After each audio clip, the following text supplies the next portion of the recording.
क्या आपने कभी ये सोचा है, कुछ लोग जहां भी जाते हैं उन्हें मौके मिलते रहते हैं, और कुछ लोग सालों मेहनत करते हैं फिर भी जैसे किस्मत साथ नहीं देती।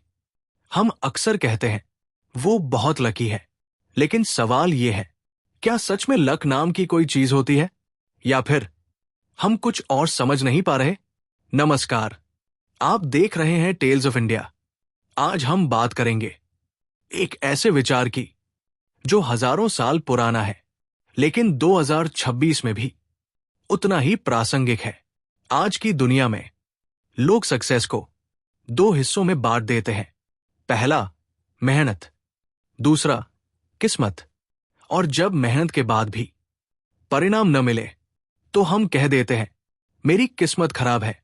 लेकिन भारतीय दर्शन इस बात को थोड़ा अलग तरीके से देखता है। भगवद गीता में एक प्रसिद्ध श्लोक है, कर्मण्येवाधिकारस्ते मा फलेषु कदाचन, अर्थात तुम्हारा अधिकार केवल कर्म पर है, फल पर नहीं। ये श्लोक केवल धार्मिक शिक्षा नहीं है, ये जीवन की एक गहरी रणनीति है। अगर आप ध्यान से देखें तो जीवन में अधिकांश लोग लक के इंतजार में रहते हैं। वे सोचते हैं अगर सही मौका मिल जाए, अगर सही समय आ जाए, लेकिन वे ये नहीं देखते कि सही समय अक्सर उन लोगों के पास आता है जो लगातार अपने कर्म पर काम करते रहते हैं। एंशिएंट इंडियन विजडम एक महत्वपूर्ण बात कहती है, लक कोई जादू नहीं है। लक अक्सर 3 चीजों का परिणाम होता है, आपकी तैयारी, आपकी दृष्टि और आपका कर्म। आज 2026 में दुनिया पहले से कहीं ज्यादा तेज है। आर्टिफिशियल इंटेलिजेंस है, ग्लोबल कंपटीशन है, नई अपॉर्चुनिटीज है, लेकिन इसके साथ एक और समस्या भी है। लोग जल्दी हार मान लेते हैं। वे सोचते हैं शायद मैं लकी नहीं हूं।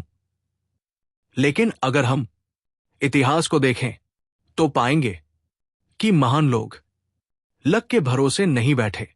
चाणक्य ने साम्राज्य बनाए, स्वामी विवेकानंद ने पूरी दुनिया को भारतीय दर्शन से परिचित कराया। इनमें से किसी ने भी अपने जीवन को लक के भरोसे नहीं छोड़ा। असल में लक का एक मनोवैज्ञानिक पहलू भी है।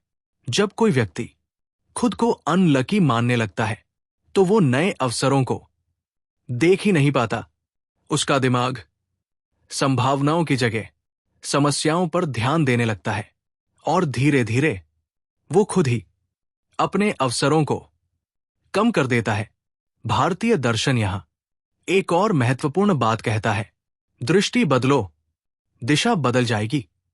अगर आप दुनिया को समस्या की तरह देखते हैं तो हर जगह समस्या ही दिखाई देगी, लेकिन अगर आप उसे अवसर की तरह देखते हैं तो वही दुनिया आपको नए रास्ते दिखाने लगती है। इसलिए एंशिएंट इंडियन विजडम लक को भाग्य का खेल नहीं मानती, वो इसे एक प्रक्रिया मानती है। एक ऐसी प्रक्रिया जिसमें व्यक्ति अपने कर्म, अपने विचार और अपनी दृष्टि से अपनी परिस्थितियां बनाता है। अंत में एक छोटी सी बात याद रखिए, लक अक्सर उन लोगों को दिखाई देता है जो बाहर से देखते हैं, लेकिन उस व्यक्ति के लिए जो वास्तव में सफल हुआ है वो लक नहीं था, वो था सालों की तैयारी, अनगिनत प्रयास और लगातार किया गया कर्म। इसलिए शायद सही सवाल ये नहीं है क्या लक होता है, सही सवाल ये है क्या हम अपने कर्म और दृष्टि से अपने लिए अवसर बना रहे हैं। अगर ये विचार आपको थोड़ा भी नया लगा हो तो टेल्स ऑफ इंडिया को सब्सक्राइब जरूर कीजिए, क्योंकि यहां हम केवल इतिहास नहीं बताते, प्राचीन ज्ञान को आधुनिक जीवन से जोड़ते हैं। हम फिर मिलेंगे एक और विचार और एक और प्रश्न के साथ। नमस्कार।